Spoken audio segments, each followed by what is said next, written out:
Hi class. The next topic is Hooke's law for different types of materials. Generally, what is Hooke's law? Hooke's law is stress is directly proportional to strain. So here sigma is equal to, we can write E into small e, capital E into small e.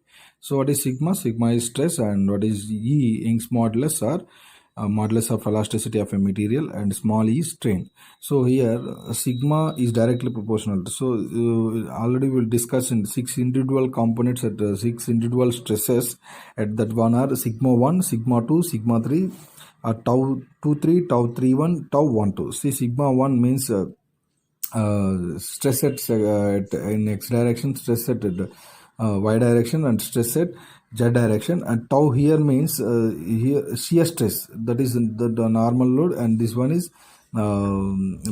stress produced to the normal load. So to tau 2 3 is equal to, it is nothing but the shear stress produced at yz, and this is zx, and this is xy.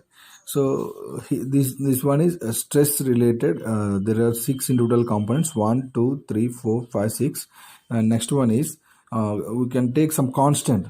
These are the 6 individual components, C11, from C11 21 31 41 51 61, like we can take this 6 into 6 C matrix. This is also called stiffness matrix.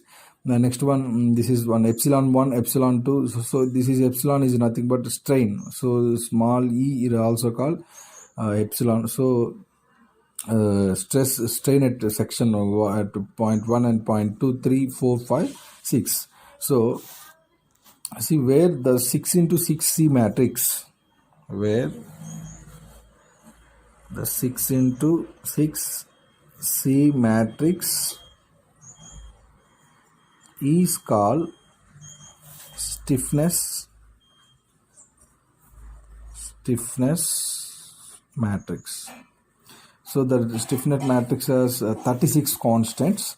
See, 6 into 6, the total constants are 36. What happens if one changes the system of coordinates from an orthogonal system 1 2 3 to some other orthogonal system 1 dash 2 dash 3 dash, then new stiffness compliance constants will be required to relate stresses and strains in the new coordinate system 1 dash 2 dash 3 dash. And however the 1 2 3 system and angle between the axis of 1 dash 3 dash system and 1 2 3 system.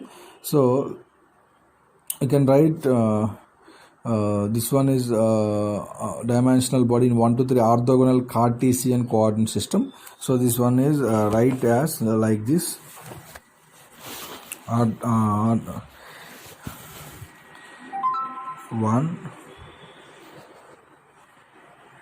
2 3 strain at 1 2 3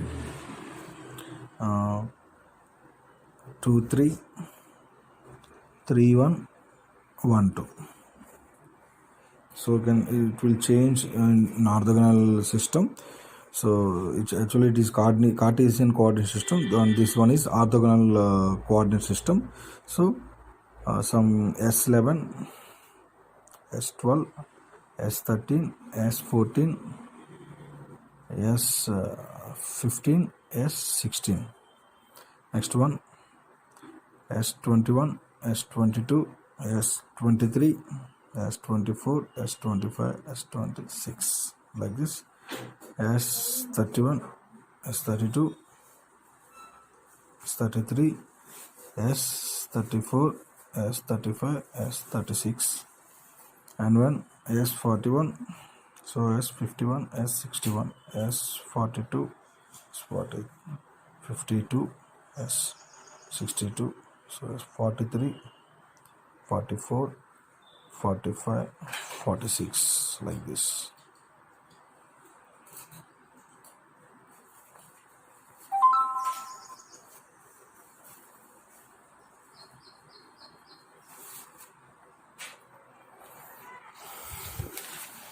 So this one is orthogonal coordinate system. So this one is sigma 1, sigma 2, sigma 3, and gamma 1 2 and gamma 3 1, gamma 2, like this. So here in case of isentropic material, the relating stress strain equation, one finds that compliance matrix is related to directly engineering constant, that is S11 is equal 1 by E, S22 is equal S33, that is S12 is equal minus V by E, that is equal S13 is equal S21, S23, S31, S32. So S44 is equal to 1 by G, S55, S66. Like this, you can get the equations from Hooke's law generalized equation, wherein contracted contraction, sigma 4 is equal tau 3, sigma 5 is equal tau 31, sigma 6 is equal tau 1 2. At the same time, epsilon 4 is equal gamma 2 3, and epsilon 5 is equal gamma 3 1, and epsilon 6 is equal gamma 1 2. So these are the generalized equations, and these constants can vary from point to point if the material is homogeneous. If even the material is homogeneous, one needs to find these 21 elastic constants analytically, experimentally. However, many natural and synthetic materials do possess material symmetry, that is, elastic properties are identical in directions. Symmetry because symmetry is present in internal structure. So here the elastic constants, the independent elastic constants, by zeroing out or relating sum of constant within 6 into 6 stiffness matrix and 6 into 6 compliance matrices. So the Hooke's law relationship various types of some materials. So we can take it as a monolithic material. It is different from isotropic material. So like that, the material will change due to some fibers. So the so next wait for 1 minute. So next question: what are the matrix factors contribute to the mechanical performance of composites?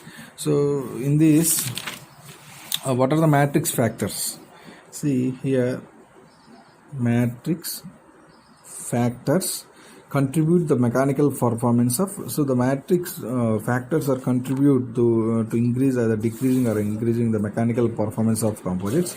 Use of fibers themselves is limited, so with the expectations of ropes and cables. See, fibers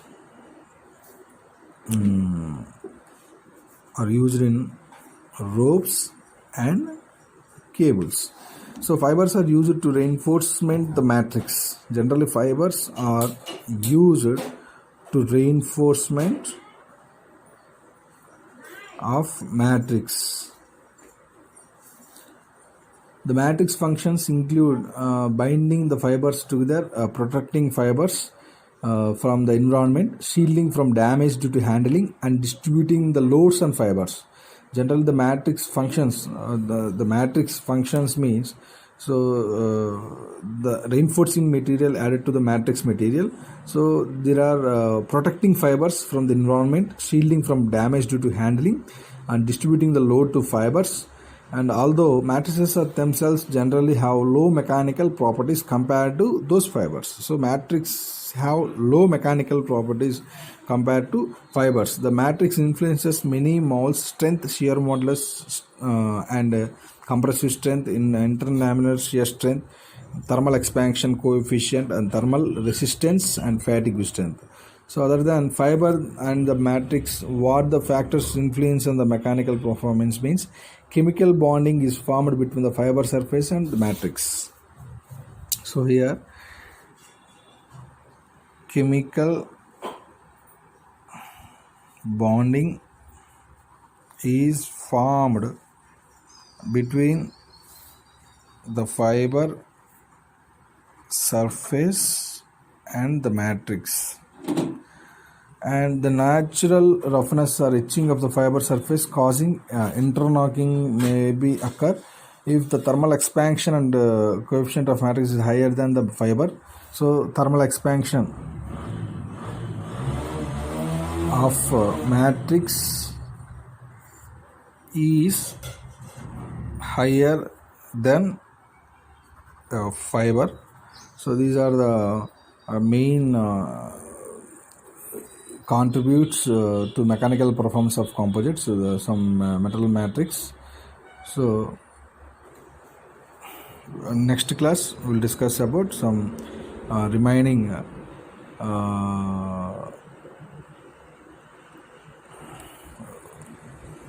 macro mechanical analysis of classes.